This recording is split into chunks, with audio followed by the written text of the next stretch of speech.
Don't forget to like, subscribe and share the videos. Hello everyone, we welcome you all to Ganesh IAS Academy's Toppers Tantra interview series. In this series, we discuss with achievers from different services so that we get to know about the services that they are in and also about their experience in service. Moreover, we also get to know about the strategies that they have adopted during their preparation journey. And today we have with us Mr. Kishore, who has very recently cleared Bursar examination of TNPSC. Sir, thank you so much for graciously accepting our invitation today, and we are very happy to have you here. Sir. Thank you for inviting me, sir. It's such a good opportunity for me to interact with you. Thank you, sir. So, in the Bursar examination, பத்தியான awareness வந்து நம்ம மக்கள் மத்தியில பெருசா இல்லை. மக்கள் மத்தியிலன்னு சொல்றதை விட even aspirants மத்தியிலையும் கூட இந்த Bursar examination பத்தி ஒரு awareness இல்லாம. So, what is this Bursar examination? In an overview, so Bursar examination பெருசா வெளியே தெரியுறதுதான் நீங்க சொன்ன மாதிரி வெளியே பெருசா தெரியுறதுதான் என்ன ரீசன் அப்படின்னா இதுக்கு ஸ்பெஷலைசேஷன் தேவைப்படுது சார். எம்ஏ பப்ளிக் அட்மினிஸ்ட்ரேஷன் பண்ணிருக்கணும், அப்படி இல்லை அப்படின்னா எம்பிஏ ஃபினான்ஸ்ல ஸ்பெஷலைசேஷன் பண்ணிருக்கணும். அந்த ரெக்வயர்மெண்ட் இருக்கு. ஸோ அதனால எனி டிகிரி கேண்டிடேட்ஸ் வந்து இதுக்கு நாட் எலிஜிபிள் ஆயிடுறாங்க. ஸோ அதனால பெருசா வெளியே தெரியறது இல்லை. அண்ட் ரெக்ரூட்மெண்ட் வந்து பாத்தீங்கன்னா ரெகுலர் சைக்கிள்ல கண்டினியூ ஆகிறது கிடையாது. Like after decade last year ஒரு எக்ஸாம் வந்துச்சு அண்ட் தென் திஸ் இயர் ஒரு எக்ஸாம் வந்துருக்கு. ஸோ மேஜர் ஹிக்கப்பா பாக்குறது இந்த ஒரு விஷயமா தான் இருக்கு. ஸோ பப்ளிக் அட்மினிஸ்ட்ரேஷனும் எம்பிஏ ஃபினான்ஸும் இருக்கிறவங்களுக்கு வெளியே தெரிகிறது. ஏன்னா அது டெக்னிக்கல் சர்வீஸ்லயும் வந்துருது. நம்ம சிவில் சர்வீசஸ்ல வந்திருக்கும் போது அவங்களால அட்லீஸ்ட் எக்ஸ்போஸ் ஆவாங்க அந்த வார்த்தை. ஆனா இங்கே வரதும் வந்து டெக்னிக்கல் சர்வீஸ் அப்படின்னு வந்துறதுனால டெக்னிக்கல் பார்க்கும்போதே அவங்க இன்ஜினியரிங்கா இருக்குமோ மேத்தமெட்டிக்ஸா இருக்குமோ அப்படின்னு நம்ம நினைச்சுக்கிறாங்க. டெக்னிக்கல்ல வந்தாலும் இது ஆர்ட்ஸ் ஓரியன்டா வந்துடுது. ஸோ நான் முக்கியமா சொல்ல விரும்புறது என்ன அப்படின்னா, எனி டிகிரில இருக்கக்கூடிய கேண்டிடேட் பப்பாடோ இல்லைன்னா எம்பிஏ ஃபினான்ஸ் முடிச்சிருக்காங்க அப்படின்ற பட்சத்துல அவங்களால தாராளமா இந்த எக்ஸாம் எழுத முடியும். அட்லீஸ்ட் இந்த வீடியோவாவது பார்த்தாவது like everyone should get some awareness that this is not kind of engineering or something like that. So இது வந்து நம்மளோட ஸ்டூடெண்ட்ஸ்க்கு ஒரு அவேர்னஸ் கிரியேஷன் மாதிரி இருக்கும் அப்படின்னு சார். இந்த சர்வீஸ்க்குள்ள போறோம் அப்படின்றது உங்களுக்கு ஒரு சர்வீஸ் ப்ரிப்பரேஷனுக்குள்ள வந்ததே என்னுடைய பிளான் பி தான். ஸோ அதனால I cannot have another plan B for plan B. So நம்ம உள்ள வந்தது சிவில் சர்வீஸ் ப்ரிப்பரேஷன் பார்க்கும்போது குரூப் 1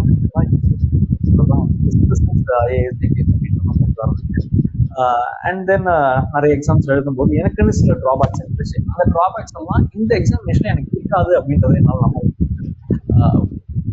ரொம்ப சின்ன ப்ராசஸ் தான்.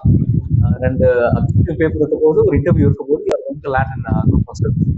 ஒரு விஷயமே அந்த நோட்டிபிகேஷனே எனக்கு மோட்டிவேஷனா இருந்துச்சு. ஸோ அப்படிதான் பர்சர் அண்ட் காம்படிஷன் நம்ம முன்னாடி கம்மியா இருக்கும். பப்பாட் முடிச்சிருக்கணும். ஸோ அதனால பப்பாட் முடிக்கும் தெரிஞ்சிருக்கணும். அப்படி தெரிஞ்சதுன்னா அவங்க ஜெனரல் ஸ்டடீஸ்ல அவங்க கோப்பம் பண்ண வேண்டியதா இருக்கும். அந்த ஜெனரல் ஸ்டடீஸ்ல I thought I had an so அதனால நம்மளோட ஸ்டூடெண்ட்ஸ் வந்து ஜாயின் பண்ணியிருக்காங்க. அவங்களோட கூட நம்ம So, we can start with the question.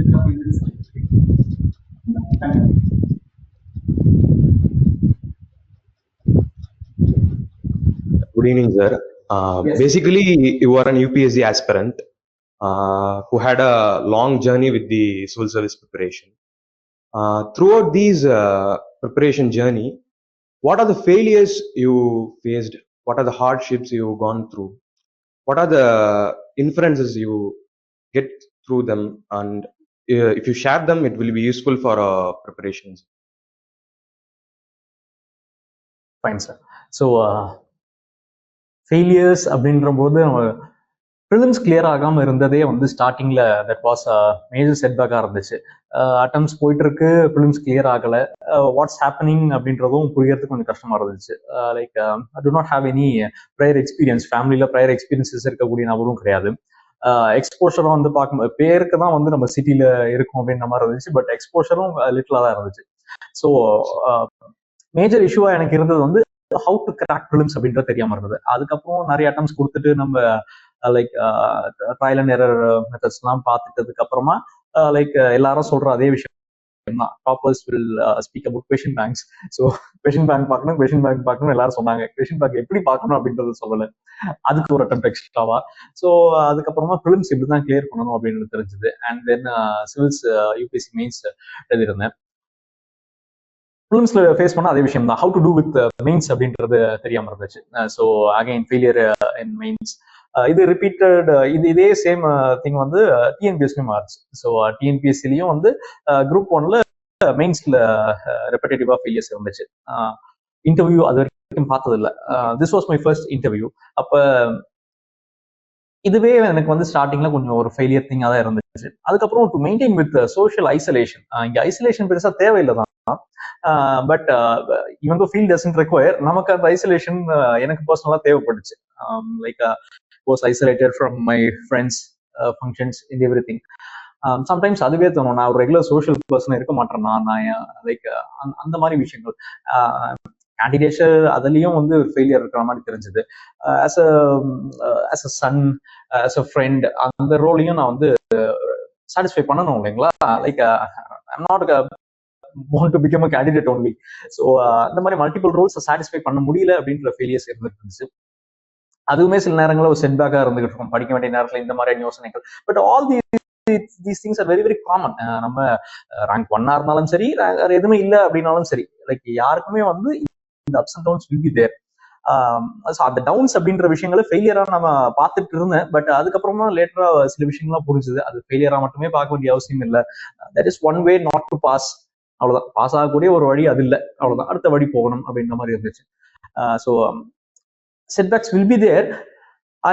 நான் பர்சனலா எனக்கு வந்து லைக் நான் ஈவன் தோ எனக்கு இது பிளான் பி அப்படின்னு சொல்லியிருந்தாலும், நான் லைக் ஒரு வேளை இது இல்லைன்னா என்னதான் வாழ்க்கை ஆகும் அப்படின்ற மாதிரி யோசிக்கும் போது அவ்வளவு ஒன்றும் பெருசாக ஆக போறது இல்லை, வாழதான் போறோம் அப்படின்ற மாதிரி எனக்கு தோணிட்டு இருந்துச்சு.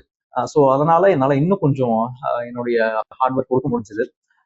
அண்ட் தென் இப்போ ஈகோ எல்லாம் இருக்கும் இல்லைங்களா, வீட்டுல இருந்து காசு வாங்க கூடாது அப்படின்ற மாதிரியான ஈகோலாம் இருந்துருக்கும். I do hate those things and all.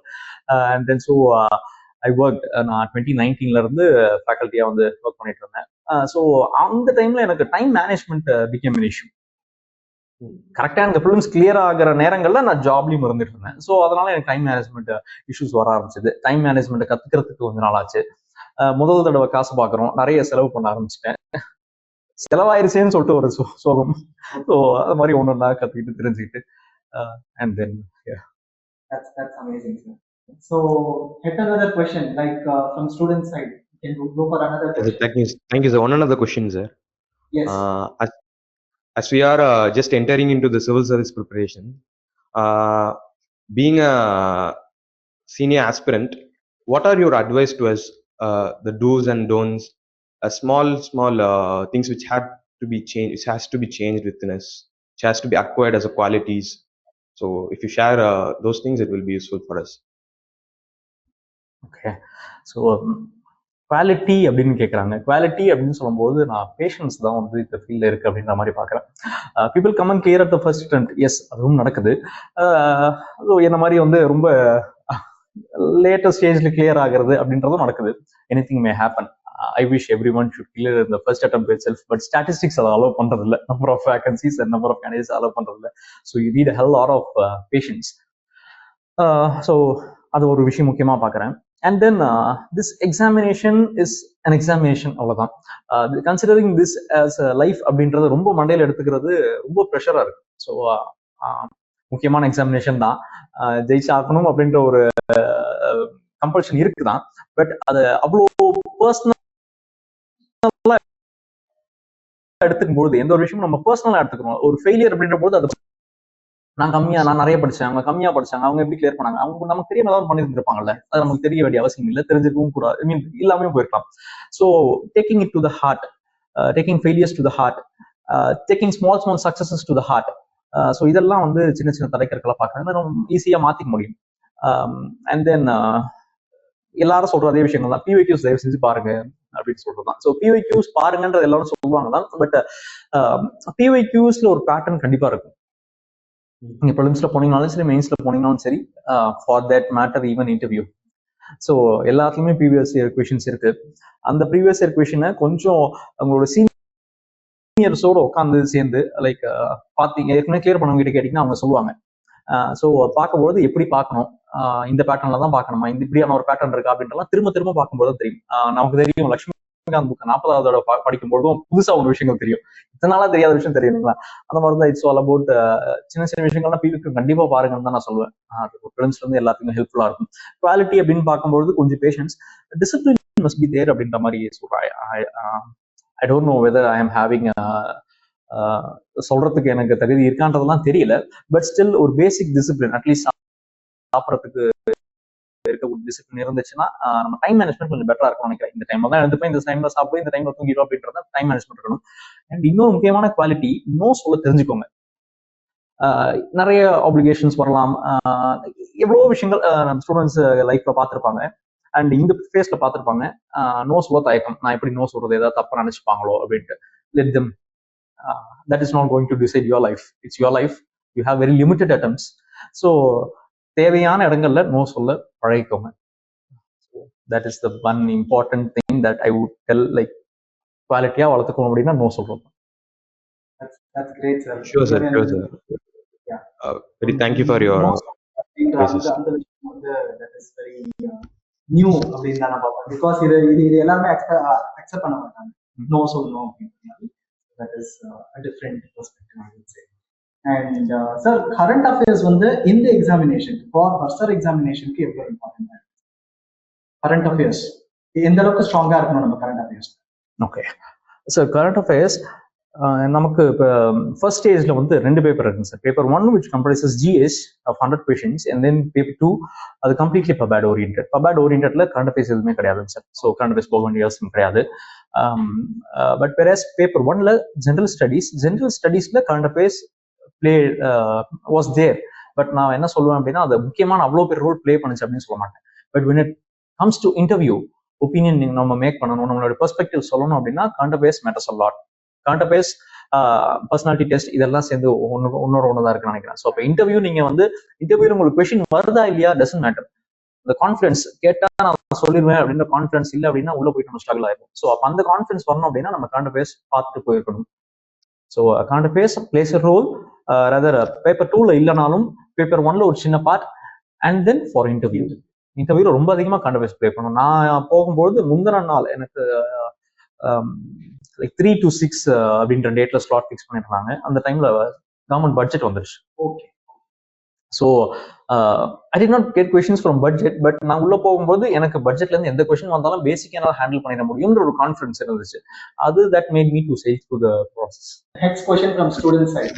What would be your question from student end? Hello sir. Yes. Veteran aspirant perspective சைட்ல இருந்து எனக்கு சில கேள்விகள் இருக்கு. ஏன்னா நானே இது ஒரு 4th attempt ஆயிடுச்சு, எனக்கு மெயின்ஸ்ல கிளியர் ஆகல. ஸோ நம்ம தமிழ்நாடு ஆஸ்பிரண்ட் ஸ்பெஷலாக பார்க்குறப்போ குரூப் 1, குரூப் 2, குரூப் 4 இதில் நிறைய ஃபோக்கஸ் பண்ணி நான் பார்த்துருக்கேன்.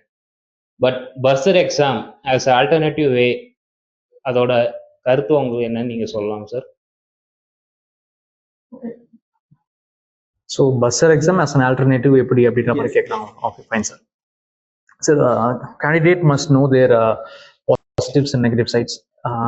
நான் லைக் பர்சனல் குள்ள போகல. நான் என்ன சொல்றேன் அப்படின்னா towards oriented for this examination என்ன இருக்கு அப்படின்றத உங்களுக்கு தெரிஞ்சிருக்கணும். எனக்கு பர்சனலி டிஎன்பிஎஸ்சியில் objective was my strong area. அப்படியான ஒரு எக்ஸாம் தான் இந்த எக்ஸாம் எனக்கு வந்துச்சு. It was objective examination, descriptive examination கிடையாது. டிஸ்கிரிப்டிவ்ல எனக்கு ஃபேஸ் பண்ண இஷ்யூ என்னன்னா பேப்பர் ப்ரெசன்டேஷன் ஒரு இஷ்யூ ஃபேஸ் பண்ணியிருந்தேன். இது இங்க வந்து அந்த பிரச்சனை எதுவுமே கிடையாது. ஸோ அதனால என்னால் பர்சர் வந்து எடுக்க முடிஞ்சது. ஸோ நான் என்ன சொல்லுவேன் அப்படின்னா, கொஞ்சம் ப்ரீவியஸ் இயரோட நோட்டிஃபிகேஷன்ஸ் டிஎன்பிஎஸ்ல போய் பாருங்க. போய் பார்க்கும்பொழுது என்னென்ன மாதிரியான எக்ஸாமினேஷன்ஸ் வந்திருக்கு அப்படின்றது தெரியும். ஏதாச்சும் ஒரு பிஜி டிகிரி தேவைப்படலாம், இல்லை அப்படின்னா பிஜி டிப்ளமோ கூட போறோம். டைம் இல்லை அப்படின்றவங்களுக்கு 1 வருஷம் பிஜி டிப்ளமோ இருக்கு. டைம் இருக்கு அப்படின்றவங்களுக்கு 2 வருஷம் பிஜி டிகிரி இருக்கு. இந்த பிஜி டிகிரி அப்படிலாம் முன்னாடியே பண்ணிருக்கணும். நான் வந்து யூஜி பாஸ் பண்ணிட்ட உடனே வந்து பிஜி அப்ளை பண்ணிருந்தேன். ஸோ அதனால முடிச்ச கையோட போட்டு வந்துருச்சு. வெட்டரன் ஆஸ்பிரன்ஸுக்கு என்ன சொல்லுவோம் அப்படின்னா, அவங்க எங்க பிரச்சனை ஃபேஸ் பண்றாங்க பாருங்க. டிஸ்கிரிப்டிவ் எக்ஸாம்லயா இல்ல பிலிமினரியா அப்படின்ட்டு. பிலிமினரி அவங்க கண்டிப்பா கடந்து தான் ஆகணும். Because preliminary is there everywhere. So preliminary கடக்கணும். ப்ரிலிமினரியை கடந்துட்டு அவங்களால நிறைய ஆப்பர்ச்சுனிட்டிஸ் தனியாக இருந்துட்டு இருக்கு. இப்போ நாம for example bursar is there. இது இல்லாம சோஷியாலஜியோட பிஜி பண்ணியிருக்காங்க அப்படின்ற பட்சத்துல assistant director for social welfare டிபார்ட்மெண்ட்டுக்காக அவங்களால போக முடியும். இன்ஜினியரிங்கே பண்ணியிருக்காங்க அப்படின்னா அசிஸ்டன்ட் ஜெனரல் மேனேஜர் அப்படின்ற மாதிரி போஸ்டிங்ஸ் எல்லாம் இருக்கு. ஸோ அதுல பேசிக்ஸ் ஆஃப் இன்ஜினியரிங்ல இருக்கக்கூடிய எல்லா பேசிக்ஸும் பார்ப்போம். ஸோ அப்போ நான் என்ன சொல்லுவேன் அப்படின்னா வெட்ரன்ஸா இருக்காங்க அப்படின்ற பட்சத்துல ஐதர் கோ ஃபார் யூபிஎஸ்சி அப்படி இல்லைன்னா டிஎன்பிஎஸ்சி. இது ரெண்டுத்துலயுமே objective examinations and CBT examinations are there. CBT எக்ஸாமினேஷன்ஸ்ல உங்களுடைய ஹேண்ட் ரைட்டிங் அண்ட் உங்களுடைய presentation will not play a role at all. உங்களுக்கு பேசிக் டைப்பிங் தெரிஞ்சா போதும். ஸோ அப்போ அந்த மாதிரி எக்ஸாமினேஷன்ஸ் சூஸ் பண்ணிக்கிட்டாங்க அப்படின்ற பட்சத்துல கொஞ்சம் ரிலேட்டிவா ஈஸியாக இருக்கும். Regulatory bodies are there. Regulatory bodies ரொம்ப ஈஸியா இருக்கும் கிளியர் பண்றதுக்கு. Rather like I don't want to level of difficulty அதை வச்சு நான் சொல்லலை, அந்த ப்ராசஸ் நான் சொல்றேன். அந்த ப்ராசஸ் வந்து உங்களுக்கு கொஞ்சம் சுலபமா இருக்கும் கம்பேர்ட் வித் யூபிஎஸ்சி. ஸோ அதனால வெட்டரன் ஆஸ்பிரன்ஸுக்கு கண்டிப்பாக வேற ஒரு வேலை வேணும் அப்படின்னு சொல்றாங்க. ரெகுலேட்டரி பாடி வெரி வெரி குட் சாய்ஸ். நீங்க நபார்ட்ல பார்க்கலாம், நீங்க வந்து ஆர்பிஐல பார்க்கலாம், செபில பார்க்கலாம். ஸோ இப்பெல்லாம் கொஞ்சம் கொஞ்சமா காம்படிஷன் வந்து இன்க்ரீஸ் ஆகிட்டே வருது. பீப்புளுக்கு ஓரியன்டேஷன் கொஞ்சம் ஈஸியா கிடைக்க ஆரம்பிக்குது. நான் என்ன பார்க்கறேன் அப்படின்னா நம்ம தமிழ்நாடு ஆஸ்பிரன்ஸுக்கு லைக் நார்த்தை விட இந்த இடத்துல தேர் லேக்கிங் பிஹைண்ட் அப்படின்ற மாதிரி தான் பாக்குறேன். நார்த்ல அவங்களுக்கு லைக் கொஞ்சம் சீக்கிரமாவே தெரிஞ்சிருது. அவங்க தெரிஞ்சு அவங்க கிட்ட எக்ஸ்போஸ் ஆனதுக்கு அப்புறமா தான் நமக்கு தெரிய வருது. பட் ஸ்டில் அது ஏன் அப்படின்றது நமக்கு இன்னும் கொஞ்சம் சில பேர்கிட்ட பேசும்போது தான் தெரியும். பட் என்ன அப்படின்னா exams are there. Previous year எக்ஸாமினேஷன்ல நோட்டிஃபிகேஷன் போய் பார்த்தா தாராளமா தெரியும் அந்த எக்ஸாமுக்கு எப்படி அப்ளை பண்ணலாம் அப்படின்னு சொல்லிட்டு. ரெகுலேட்டரி எக்ஸாம்ஸ் நிறையவே இருந்துகிட்டு இருக்கு. ரெகுலேட்டரி எக்ஸாம்ஸ் போகலாம். இங்க வந்தோம்னா வந்து objective examinations are also there. Posting வேணா வந்து மாறலாமே தவிர அப்ஜெக்டிவ் எக்ஸாமினேஷன்ஸ் ஆர் தேர். அப்படியும் போகலாம். அப்படி இல்லை அப்படின்ற பட்சத்துல ஒரு பிஜி டிகிரி இருந்தா டிஸ்கிரிப்டிவும் உங்களுக்கு நல்லா தான் வரும். டிஸ்கிரிப்டிவும் நல்லா வரும். ஆனா இவ்வளவு பெரிய காம்படிஷன்ல ஃபேஸ் பண்ண இஷ்யூவா இருக்கு அப்படின்றவங்களுக்கு அவங்க ஃபார் எக்ஸாம்பிள் டூரிசம் ஆஃபீஸர்னு ஒரு போஸ்ட் இருக்குங்க சார். ஸோ அதை வந்து எம்ஏ டூரிசம் முடிச்சிருக்காங்க அப்படின்ற பட்சத்துல அவங்க அந்த எக்ஸாமுக்கு வந்து அப்ளை ஆகலாம். ஜெயிலர் எக்ஸாமினேஷன்ஸ் இருந்துட்டு இருக்கு. அதுலயும் காம்படிஷன்ஸ் வந்து ரொம்ப ஹெவி காம்படிஷன்ஸ் இருக்காது. ஏன்னா சில போஸ்ட் வந்து சிலர் வந்து வேண்டாம் அப்படின்ற மாதிரி விட்டுருவாங்க. ஃபார் எக்ஸாம்பிள் ஜெயிலர் அப்படின்ற போஸ்ட் வந்து விமன் மேபி சூஸ் பண்ணாம இருக்கலாம். ஆனா அதுக்காகவே தனியா சில ரெக்ரூட்மெண்ட் ஒன்லி ஃபார் மென், சில ரெக்ரூட்மெண்ட் ஒன்லி ஃபார் உமன் அப்படியான விஷயங்கள் வந்துட்டு இருக்கு. ஸோ அப்போ நம்ம எந்த எக்ஸாம்ல காம்படிஷன் இருக்கும், எதுல காம்படிஷன் இருக்காது அப்படின்றத அசஸ் பண்ணிட்டோம் அப்படின்னா வெட்டரன்ஸுக்கு நிறைய எக்ஸாமினேஷன்ஸ் இருந்துகிட்டு இருக்கு. ப்ரொவைடட் நாம நம்மள கொஞ்சம் எக்யூப் பண்ணிக்கணும். Equip in the sense masters degree ஏதாச்சும் ஒன்று தேவைப்படலாம். ஸோ எக்யூப் பண்ணிட்டாங்க அப்படின்ற பட்சத்துல வெட்டரன்ஸுக்கு எக்ஸிட் ஆகிறதுக்கு நிறைய வேஸ் இருந்துகிட்டு தான் இருக்கு. I hope I answer a bit. Yes, sure. So Vishal உங்களோட ஃபாலோ அப் क्वेश्चनா என்ன இருக்கு விஷால்? Yes sir. இன்னொரு கொஸ்டின் எனக்கு என்னன்னா, சிவில் சர்வீஸ் ப்ரிப்பரேஷன் வந்து இந்த பர்சர் எக்ஸாமை எப்படி காம்ப்ளிமெண்ட் பண்ணுது? So civil service preparation knowledge தாண்டி வேற ஏதாவது ரெஃபரன்ஸ், அதாவது புக்ஸ், மெட்டீரியல்ஸ் அந்த மாதிரி ஏதாவது நம்ம பார்க்கணுமா சார்? பர்சரை எப்படி காம்ப்ளிமெண்ட் பண்ணுது அப்படின்னு கேட்டிருக்காங்க இல்லைங்களா? So bursar is also administrative kind of post only. So காலேஜோடைய ஜென்ரல் ஆஃபீஸோட சூப்பர்விஷன்ல அது பண்றது அவங்களுடைய முக்கியமான வேலையாக இருந்துட்டு இருக்கு. வைல் பிரின்சிபல் வந்து அகாடமிக் சைட் ஆஃப் காலேஜ் பார்த்துட்டு போறாங்க, பர்சர் வந்து அட்மினிஸ்ட்ரேட்டிவ் சைட் ஆஃப் காலேஜ் பிரின்சிபலோட சேர்ந்து பார்க்க போறாங்க. ஃபார் எக்ஸாம்பிள் வந்து பட்ஜெட் எஸ்டிமேட்ஸ் ப்ரிப்பேர் பண்றது, general office supervision, maintaining service records of colleagues. So அந்த மாதிரி இருக்க போது no less then administration. So அப்போ அங்கே அட்மினிஸ்ட்ரேஷன் தான், இங்கேயும் அட்மினிஸ்ட்ரேஷன் தான். இது டெக்னிக்கல் சர்வீஸ்ல வரப்போது ஸ்பெசிஃபிக்கா ஒரே டிபார்ட்மெண்ட். வெரைட்டி அப்படின்றது இங்க பார்க்க முடியாது. ஸோ வெரைட்டி நமக்கு ஐஏஎஸ்ல வெரைட்டி இருக்கும். பட் இங்க வந்து பார்க்கும்போது ஒரே டிபார்ட்மெண்ட் ஒரே டைரக்டரேட்ல தான் இருக்கும்.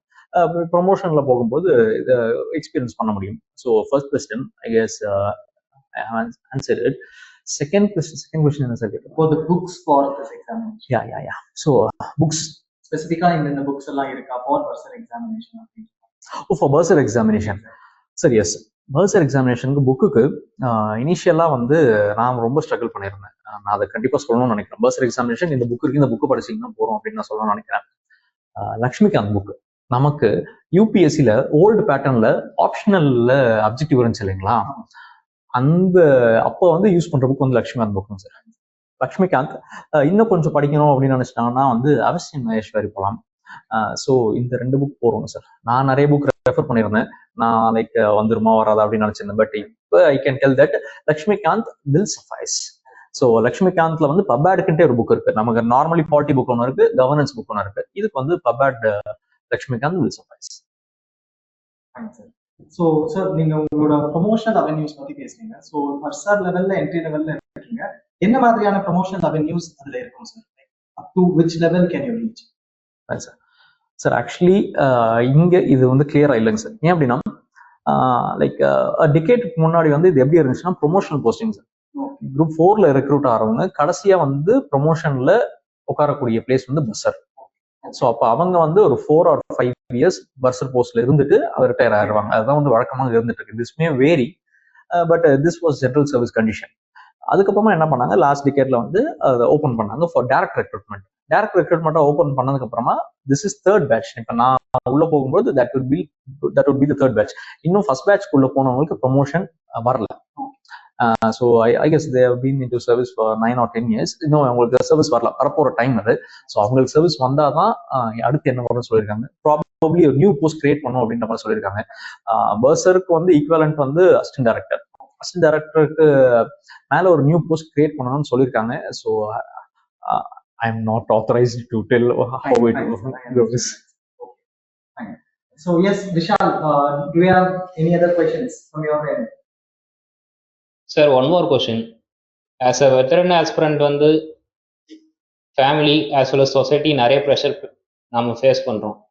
ஸோ வெட்டரன் ஆஸ்பிரண்ட்ஸுக்கு நீங்கள் ஸ்பெஷலாக என்ன கைண்ட் ஆஃப் ஆட்டிடியூட் இருக்கணும், அவங்க எப்படி இந்த society as well as family face பண்ணணும், ஸோ இதை பற்றி நீங்கள் கொஞ்சம் சொன்னால் நல்லாயிருக்கும். சார் நான் பேசிக்கா ரொம்ப நாளா நினைச்சிட்டு இருக்க விஷயம் என்னன்னா, மீட் எனி ஒன் அவங்க ஒரு வருஷமாச்சு சிவில் சர்வீஸ்குள்ள வந்துட்டு இந்த ப்ராசஸ் எப்படி இருக்குன்னு எக்ஸ்பீரியன்ஸ் பண்ணணும் அப்படின்னு நான் நினைப்பேன். ஸோ அப்போ வெட்ரன் கேண்டிடேட்ஸுக்கு நல்லாவே ஒரு வியூ கிடைச்சிருக்கும். உலகம் எப்படியா இருந்துகிட்டு இருக்கு, உங்களுக்கு நிறைய தெரியும் இல்லைங்களா. எக்கனாமி எப்படி போகுதுன்னு தெரியும், பாலிடிக்ஸ் எப்படி போகுதுன்றது தெரியும். தே லேர்ன் ஹிஸ்டரியோட வேற என்ன விஷயம் உங்களுக்கு ஃபியூச்சர் எப்படி இருக்குன்னு சொல்லி தர முடியும். ஹிஸ்டரி ரிப்பீட்ஸ் அப்படின்னா ஹிஸ்டரியில என்ன நடந்தது அதுதான் இப்போ திரும்பவும் அடுத்த வருஷம் நடக்க போகுது இல்லைங்களா. ஸோ இந்த ப்ராசஸே வந்து நிறைய விஷயம் உங்களுக்கு சொல்லிக் கொடுக்கும். எனக்கா இந்த ப்ராசஸ்ல என்ன கிடைச்சது அப்படின்னா பேஷன்ஸ் சார். நான் like kind of impatient boy while I was studying in my college. But இந்த ப்ராசஸ்குள்ள வந்ததுக்கு அப்புறமா இத்தனை வருஷம் வெயிட் பண்ணியாச்சு, இதை விட வேற யார் அதிகமா உங்களுக்கு பேஷன்ஸ் வந்து சொல்லிக் கொடுக்க முடியும். So patience. இன்னொரு முக்கியமான விஷயம் வந்து லைக் நான் ஃபேஸ் பண்ண டிஃபிகல்டிஸ் எல்லாம் like that was kind of different thing. எனக்கு வீட்டில் சப்போர்ட்டிவா இருந்தாங்க, வீட்டில் ரொம்பவே சப்போர்ட்டிவா இருந்தாங்க. லைக் இந்த வருஷமே வேலைக்கு போய் ஆகணும் அந்த மாதிரி டிஃபிகல்டிஸ் நான் ஃபேஸ் பண்ணல. ஏன்னா அதை ஃபேஸ் பண்றவங்களுடைய அதுக்கான சொல்யூஷன் நான் சொல்ல முடியாது. பிகாஸ் நான் அகெயின் அந்த பெயினை வந்து நான் வந்து உணர்ந்தேன். பட் ஸ்டில் வெட்ரனுக்கு வந்து என்ன இருக்கணும் அப்படின்னா, இது இல்லைன்னா வாழ்க்கை இல்லை அப்படின்ற மாதிரி ஒன்றும் கிடையாது சார். இதை நம்ப மாட்டாங்க. நான் இப்ப சொன்னா உனக்கு வேலை வந்துருச்சு நீங்க இப்ப சொல்றீங்க அப்படின்ற மாதிரி தான் நினைப்பாங்க. But it doesn't work like that. இதை கிளியர் பண்றவங்களும் இதே பூமியில பிறந்தவங்க தான், இதை கிளியர் பண்ணாம போனவங்க இதே பூமியில வாழ்ந்து போறவங்க தான். லைக் இன்னைக்கு தமிழ்நாட்டில் இருக்கக்கூடிய நான் பேர் சொல்ல விரும்பல, டாப் செயின் ஃபுட் செயின் ரெஸ்டாரண்டோடைய ஓனர் வந்து குரூப் 1ல இன்டர்வியூ கிளியர் பண்ண முடியாத ஒரு கேண்டிடேட் தான் இருக்காங்க. ஸோ இதுக்குள்ள போயிட்டும் மினிஸ்டர்ஸ் ஆனவங்க இருக்காங்க, இதுல ஃபெயில் ஆயிட்டு மறுபடியும் வேற ஒரு வழியில போய் மினிஸ்டர்ஸ் ஆனவங்க தான் இருக்காங்க. Life doesn't end when your civil service opportunities ends. இதை வெட்டரனுக்கு நான் சொல்லணும். ஃபர்ஸ்ட் டைம் வரக்கூடிய கேண்டிடேட் இதை நான் சொல்ல விரும்பல, வெட்டரனுக்கு இதை சொல்றேன். ஏன் நான் இதை சொல்றேன் அப்படின்னா, இந்த ஆட்டிடியூட் தான் அவங்களுக்கு ஒரு ரிஸ்க் டேக்கிங் ஆட்டிடியூட கொடுக்கும். நீங்க உங்களுடைய ப்ரிலிமினரியில ஒரு கொஸ்டின் ஆன்சர் பண்றீங்க. ஸோ அந்த கொஸ்டின் ஆன்சர் பண்ணும்போது கொஞ்சம் ரிஸ்க் எடுக்க வேண்டியது இருக்கும். பிஆர் சிஆர் டிஆர் தெரியல அப்படின்ற பட்சத்துல நான் எனக்கு ஏதோ ஒன்று தெரிஞ்ச ரிஸ்க் எடுக்கணும் இல்லையா. அந்த ரிஸ்க் என்னோட லைஃப் நான் அந்த இடத்துல பெட் பண்றேன். அதுக்கு ஒரு ரிஸ்க் டேக்கிங் ஆட்டிடியூட் வேணும். அந்த ரிஸ்க் டேக்கிங் ஆட்டிடியூட் சரி பரவாயில்ல பாத்துக்கலாம் அப்படின்ட்டு வரும்போது தான் இருக்கும். இது இல்லைன்னா வாழ்க்கையே இல்லை அப்படின்னா you will not take that risk. So கண்டிப்பா ரிஸ்க் டேக்கிங் ஆட்டிடியூட வளர்த்துக்கணும். இது இல்லைன்னா லைஃப் இல்லைன்னு கிடையாது. இன்னும் நிறைய லைஃப் இருக்கு. I was about to end my thing here. அப்படி ஆனதுக்கு அப்புறமா தான் எனக்கு ஒரு எக்ஸாமா கிளியர் ஆக ஆரம்பிச்சது. ஸோ நான் வந்து முன்னாடி எல்லாம் பாசிட்டிவ் ஆட்டிடியூட்னு சொல்லுவாங்க, அதுல எனக்கு பெருசா நம்பிக்கை இருந்தது இல்லை. But I think it exists. So அப்போ ஹேவ் அ பாசிட்டிவ் ஆட்டிடியூட். இது இல்லைன்னா எதுவுமே இல்லை அப்படின்ற மாதிரி கிடையாது. அப்படி நீங்க நினைக்கும் பொழுது கொஞ்சம் ரிஸ்க் அதிகமா எடுப்பீங்க, கொஞ்சம் ஃப்ரீயா படிக்க முடியும், பாசிட்டிவா படிக்க முடியும். பாசிட்டிவா படிக்க முடியும் இந்த சென்ஸ் ரொம்ப டிஸ்டர்பன்சஸ் உங்க மைண்ட்ல இருந்துட்டே இருக்குது. என்ன ஆக போகுது வாழ்க்கை என்ன ஆக போகுது அப்படின்னு தெரிஞ்சுட்டு இருக்காது. மற்ற வழிகளில் கொஞ்சம் ஜெயிச்சிருப்பாங்கல்ல, அதையும் கொஞ்சம் படிங்க, எடுத்து வேற எப்படி இருக்கலாம் ஜெயிச்சிருக்காங்க, வேற என்னென்ன மாதிரியே பிசினஸ் இருந்துட்டு இருக்கு, சப்பால்டன்ல எப்படி வின் பண்ணிருக்காங்க, அந்த மாதிரி விஷயங்கள் படிக்கும்போது அப்படியே வாழ்ந்துடலாம்ல, அழகா தானே இருக்கு, நல்லா வாழ்றாங்கல்ல அப்படின்னு இருக்கும். நான் வந்து என்னுடைய ப்ரிப்பரேஷன் டவுன்ஸ்ல இருக்கும்பொழுது கோயம்பேடு பஸ் ஸ்டாண்டுக்கு போவோம் sir. So Koyambedu bus stand போகும்போது ஒவ்வொருத்தருடைய வாழ்க்கையை வந்து வித்தியாசமா வாழ்ந்துகிட்டு இருப்பாங்க. நான் லைக் இப்படியும் வாழ்ந்துட முடியுமா அப்படின்ற அளவுக்கு வாழ்ந்துட்டு இருப்பாங்க. நான் அப்படி வாழல. ஸோ அது எனக்கு ஒரு சின்ன மோட்டிவேஷனா இருக்கும். நமக்கு 3 வேளை சாப்பாடாச்சும் டீசெண்டா கிடைச்சிருது, தங்கறதுக்கு நல்ல நல்ல சப்போர்ட் பண்ற ஒரு ஃபேமிலி, அதுதான் எனக்கு இருந்த பாசிட்டிவா இருந்துச்சு. ஸோ கண்டிப்பாக எல்லார் வாழ்க்கையிலையும் வந்து அவங்க ஒரு ரெஸ்டிங் பிளேஸ்ன்றது ஒன்று இருக்கும். இந்த ப்ரிப்பரேஷன் ஃபேஸ்ல அந்த இடத்துல அவங்க ரெஸ்ட் பண்ணிக்கலாம். I wish people to have resting place. And then உங்களே ரொம்ப போட்டு பனிஷ் பண்ணிக்காதீங்க. கிளியர் ஆகலன்றதுக்கு பனிஷ் பண்ணிக்காதீங்க. Your into the process, believe the process, ரிலீஜியஸா ப்ரிப்பேர் பண்ணுங்க. And at the same time கொஞ்சம் மற்ற விஷயங்களும் தெரிஞ்சுக்கோங்க. ஸோ கொஞ்சம் நீங்க உங்களோட வியூ எக்ஸ்பேண்ட் பண்ணும்போது, இதெல்லாம் வெட்டரன்ஸ்க்கு வியூ எக்ஸ்பேண்ட் பண்ணும்போது இப்படியும் வாழலாம் அப்படின்னு தெரியும் போது civil service come in to the line. I guess that's an excellent advice I would say, sir. Sir, இப்போ அடுத்த நம்ம இன்ஸ்டியூட்ல நீங்க இன்டர்வியூ அட்டென்ட் பண்ணீங்க with Rajaraman sir, who is also our sir for the past 9 years. So அந்த interview வந்து எப்படி உங்களுக்கு யூஸ்ஃபுல்லா இருந்தது? கணேஷ் ஐஎஸ் அகாடமியோட இந்த mark interview, how was it useful for your original interview? Fine, sir. As I said earlier, எனக்கு இதான் ஃபர்ஸ்ட் இன்டர்வியூ சார். ஸோ அதுக்கு முன்னாடி இன்டர்வியூ அட்டன் பண்ணதில்லை. ஸோ இப்போ ஓரளவுக்கு ஐடியாஸ் இருந்துச்சு. நான் டிரான்ஸ்கிரிப்ட்ஸ் படிச்சிட்டேன், நான் குரூப் 1 டிரான்ஸ்கிரிப்ட்ஸ் படித்தேன், யூபிஎஸ்சி டிரான்ஸ்கிரிப்ட்ஸ் படித்தேன். கொஷின் எப்படி வரப்போகுது அப்படின்ற ஐடியா இருந்துச்சு. அந்த கொஷின் நான் எப்படி ஆன்சர் பண்ண போறேன்ற ஐடியா எனக்கு இல்லை. யாராவது கேட்டாதான் எனக்கு தெரியும். என் ஃப்ரெண்ட்ஸ் என்கிட்ட கேட்டாங்க. ஃபார் தட் ரீசன் என்னோட அப்பா கூட என்கிட்ட கொஷின்ஸ்லாம் கேட்டிருந்தாங்க.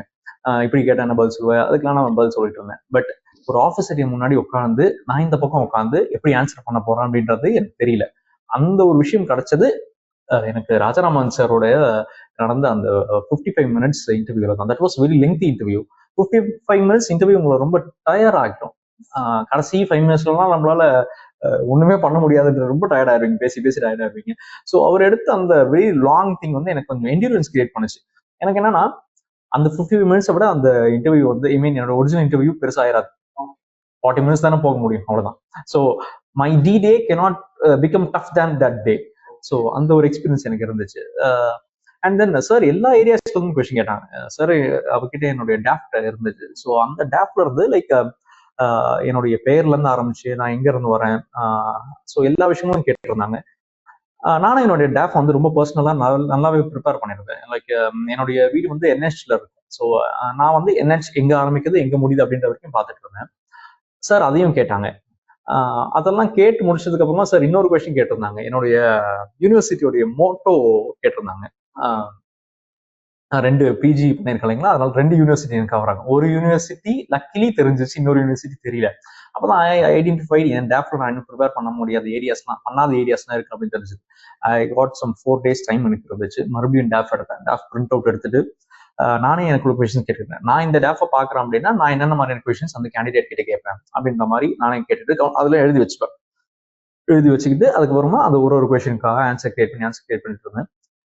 ஸோ எஸ், அதனாலதான் வந்து இன்டர்வியூ வந்து அந்த கான்ஃபிடன்ஸ் இருந்துச்சு எனக்கு. ஸோ அதான் சார். ஸோ உங்களோட ஒரிஜினல் இன்டர்வியூல நீங்க ஃபேஸ் பண்ண ஏதாவது ஒரு யூனிக்கான கொஸ்டின், நான் அன்எக்ஸ்பெக்டடா இந்த கொஸ்டின் ஃபேஸ் பண்ணேன் அப்படின்ற மாதிரி ஏதாவது question from your original interview? Okay sir. So actually question அன்எக்ஸ்பெக்டடா அவர் கேட்கல, நான் ஆக்கிட்டேன். ஏன் நான் அப்படி மாத்திட்டேன் அப்படின்னா, ஃபர்ஸ்ட் வந்து எனக்கு என்ன கொஸ்டின் கேட்டாங்க அப்படின்னா வந்து டிரான்ஸ்ஃபர் பண்ணா போவீங்களா அப்படின்ற கொஸ்டின் கேட்டாங்க. ஆன்சர் தாராளமா போவேன் sir. Like that is a part and parcel of my work அப்படின்றது எனக்கு தெரிஞ்சிருக்கு, அதனால நான் போவேன்னு ஆன்சர் பண்ணிட்டேன். நெக்ஸ்ட் கொஸ்டின் ஒரு கொஸ்டின் கேட்டிருந்தாங்க. அந்த கொஸ்டினோட ஆன்சர்ல நான் சொன்ன விஷயம் என்ன அப்படின்னா, when into preparation for past many years, நான் இதெல்லாம் அவங்ககிட்ட முன்னாடியே சொல்லியிருந்தேன், அதனால உங்களுக்கே சொல்லியிருக்கேன்ல சார். ஸோ லைக் இந்த ஜாப்ல நான் ரெஸ்ட் ஆகணும் அப்படின்ற மாதிரி ஐ பிலீவ் ஸோ அப்படின்னு சொல்லியிருந்தேன். லைக் நான் என்னுடைய ஃபேமிலி கூடயும் டைம் ஸ்பெண்ட் பண்ணணும் அப்படின்ற மாதிரி விஷயங்கள் சொல்லும் போது கவுண்டர் கொஸ்டின் வந்துச்சு. ஓகே, நீ அப்பா அம்மா கூட டைம் ஸ்பெண்ட் பண்ணணும்னு நினைக்கிறீங்க, அப்ப எப்படி ட்ரான்ஸ்ஃபர் கிடைச்சா போவீங்க, எல்லா இடத்துக்கும் கூட்டிட்டு போக முடியாது கொஸ்டின் வச்சுட்டேன். Was the unexpected question. நான் வந்து லைக் கமெண்ட் இருந்திருக்கலாம், அப்படின்ற மாதிரி இருந்துச்சு. But answer it. அதில் தே வேர் ஆல்சோ சாட்டிஸ்ஃபைட். ஸோ அது எனக்கு இங்கே சார் சொல்லி கொடுத்ததா சார். ஒர்க் லைஃப் பேலன்ஸ் பத்தி ஒரு விஷயம் பாயிண்ட் சொல்லியிருந்தாங்க ராஜாராமன் சார் கூட. And then work life balance எனக்கு இருக்கும் அப்படின்றத நாங்கள் சொல்லும் போது I guess panel was satisfied. That's wonderful. So, sir, like as we come to end of this session, நம்மளோட students who are going to prepare for further examination in future, அவங்களுக்கு உங்களோட final piece of advice என்னவா? ரொம்ப complicate பண்ணிக்காதீங்க ப்ரிப்பரேஷனை. நான் ரொம்ப complicate பண்ணியிருந்தேன் actually. அவ்வளோ காம்ப்ளிகேட் ஆகணுன்ற அவசியம் கிடையாது. நான் சொல்லியிருந்த புக் எடுத்துக்கோங்க. புக் எடுத்துக்கிட்டு லைன் பை லைன் படிக்க வேண்டியது இருக்கும். சிலபஸ் என்ன இருக்குன்ற பார்த்துக்கோங்க. அந்த சிலபஸ் என்ன இருக்குன்னு பார்த்துக்கிட்டு, ஏன்னா இதுல நான் என்னதான் பிஒய்க்கு வந்து வில் பிளே ரோல்னு சொன்னாலும் பர்சர்ல இருக்கக்கூடிய பிரச்சனை என்னன்னா 4th பேட்ச் தான் உள்ள போக போறாங்க. அப்போ யூ வில் ஹேவ் ஒன்லி 3 பிஒய்க்யூஸ். 3 பிஒய்க்கு தான் இருக்கும். பேட்டர்ன் கண்டுபிடிக்கிறது கொஞ்சம் கஷ்டமா இருக்கும். ஸோ அதனால நான் என்ன பண்ண வேண்டியது, இப்போ நான் போகும்போது எனக்கு 2 பிஒய்க்யூ தான் இருக்கு. ஸோ அப்போ நான் என்ன பண்ண வேண்டியதா இருந்துச்சுன்னா லைன் பை லைன் படிச்சு தான் பார்க்க வேண்டியதா இருந்துச்சு. ஸோ லைன் பை லைன் படிக்கிறது ரொம்ப கஷ்டமா இருக்காதுன்னு நினைக்கிறேன். ஏன்னா அதுல கான்செப்ஷுவல் கொஸ்டின்ஸை விட வந்து ஃபேக்சுவல் கொஸ்டின்ஸ் கொஞ்சம் அதிகமாக இருந்துச்சு. ஸோ அதனால ஃபேக்சுவல் கொஸ்டின்ஸ் நான் like I prefer candidates to make notes. I have notes. இப்போ என்கிட்ட பர்சருக்கான நோட்ஸ் இருக்கு. ஸோ அப்போ அந்த மாதிரியான நோட்ஸ் கேண்டிடேட் ஹேஸ் ப்ரிப்பேர், ஒரு கேண்டிடேட் ப்ரிப்பேர் பண்ணணும். ஸோ அப்படி ப்ரிப்பேர் பண்ணிட்டு ரிப்பீட்டடா அதே படிச்சுக்கிட்டே இருங்க. ஃபேக்ட்ஸ் நிறைய படிக்கணும். இந்த அப்ரோச் யார் சொன்னாங்க, இந்த அப்ரோச் யார் சொன்னாங்க, இவங்க சொன்ன அப்ரோச்ல இந்த டெக்னிக்கல் டேர்முக்கு பேர் என்ன, கேங் பிளாங்க் தான் என்ன, ஃபங்க்ஷனல் ஃபார்மேஷன்லாம் என்ன அப்படின்ற மாதிரி டெக்னிக்கல் கொஸ்டின்ஸ் கேட்பாங்க. லைக் ரொம்ப இவ்வளோ ஆழமா ஒருத்தர் கொஸ்டின் எடுக்க முடியுமா அப்படின்னு நான் நினைச்சது கான்செப்ஷுவல் கொஸ்டின் இல்லை சார். நான் எந்த கொஸ்டின் ரொம்ப நல்லா பயங்கரமா எடுத்துக்காங்களே அப்படின்ற மாதிரி கூட இல்லை. அந்த கொஸ்டின் ரொம்ப இன்டெப்தா போயிட்டு கேட்டிருந்த கொஸ்டின் ஒரு ஆத்தர் கொடுத்துட்டு அந்த ஆத்தர் புக் என்னென்ன வரிசையில் எழுதுனாங்க கேட்டிருந்தாங்க. ஸோ அப்போ எனக்கு புக்ஸோடைய இயர்ஸ் தெரியணும். இந்த புக் இந்த வருஷம், இந்த புக் இந்த வருஷம், இந்த புக் இந்த வருஷம். நார்மலி கேண்டிடேட்ஸ்க்கு இந்த புக் யார் எழுதுனான்னு கேட்டாலே அந்த கொஸ்டின் டஃப் கொஸ்டினாக இருந்திருக்கும். பட் எந்த வருஷங்களை கேட்டாங்க அப்படின்றது இருந்துச்சு. ஸோ இதில் நான் என்ன சொல்றேன் அப்படின்னா கொஞ்சம் மெமரி பவர் வேணும். மெமரி பவர் எப்படி பண்ணலாம்னா ரிவிஷன் தான் சார். லைக் எனக்கு மெமரி பவர் ரொம்ப அதிகமாக இருக்கா அப்படின்னு கேட்டால் அதிகமாக கிடையாது. பட் வேற வழி இல்லை. என் ஃப்ரெண்டு ஆந்த்ரோபாலஜி ஆப்ஷனல் எடுத்திருந்தாங்க. அப்போ அவங்க எடுக்கும்போது அவங்க சொன்னது கிளியர் ஐஆர்எஸ் ஆஃபீஸராக இருக்காங்க. ஸோ அப்போ அவங்க சொன்னது என்ன அப்படின்னா எனக்கு வரைய வராது, ஆனால் ஆந்த்ரோபாலஜியில் வரையலைன்னா வேலை கிடைக்காது. ஆந்த்ரோபாலஜி எனக்கு பிடிச்ச ஒரே ஆப்ஷன், வரக்கூடிய ஆப்ஷன். அப்போ நான் வரைய கற்றுக்கணும் அப்படின்றதான். ஸோ நான் என்ன சொல்லுவேன் அப்படின்னா மனப்பாடம் இன்னும் சில விஷயங்கள். ஸோ மனப்பாடம் ஒன்றும் பெரிய தப்புலாம் இல்லை, அது குத்தமெல்லாம் இல்லை. மனப்பாடம் பண்ணீங்கன்னா அப்ஜெக்டிவ் எக்ஸாம் கிளியர் பண்ணலாம், அவ்வளவுதான். ஸோ அதனால மனப்பாடம் பண்ண வேண்டிய விஷயங்கள் இருக்கு. ரிப்பீட்டடா படிச்சுட்டே இருந்தீங்கன்னா மனப்பாடம் ஆயிரும் சார். தினமும் அந்த ஃபேக்ட்ஸ் எல்லாம் படிச்சு சொல்லிட்டே இருந்தீங்கன்னா மனப்பாடம் ஆயிரும். நான் என் நோட்ஸ் ஒரு 100 பேஜஸ் இருக்குன்னு வச்சுக்கோங்க. ஃபைனல் டேல வந்து நான் அந்த 100 பேஜஸ் 10 பேஜஸ் தான் வந்து கட் ஷார்ட் பண்ணியிருந்தேன். அப்போ அந்த 10 பேஜஸ் ஒரு 60 மினிட்ஸ்ல என்னால வந்து படிச்சிட முடியும். அப்போ ரிப்பீட்டடா பார்த்துக்கிட்டே இருக்கலாம். ஒரு நாளைக்கு 4 வாட்டி பார்க்க முடியும் இல்லையா? அதுக்கு மேல மனப்பாடம் ஆகாம இருக்காது. அதான். ஸோ கண்டிப்பா இந்த அட்வைஸ் எல்லாம் வச்சு நம்ம இன்னும் நிறைய persons in future when direct recruitment come can expect IT. And sir, thank you so much for accepting this interview with us. It was a great session, I would say.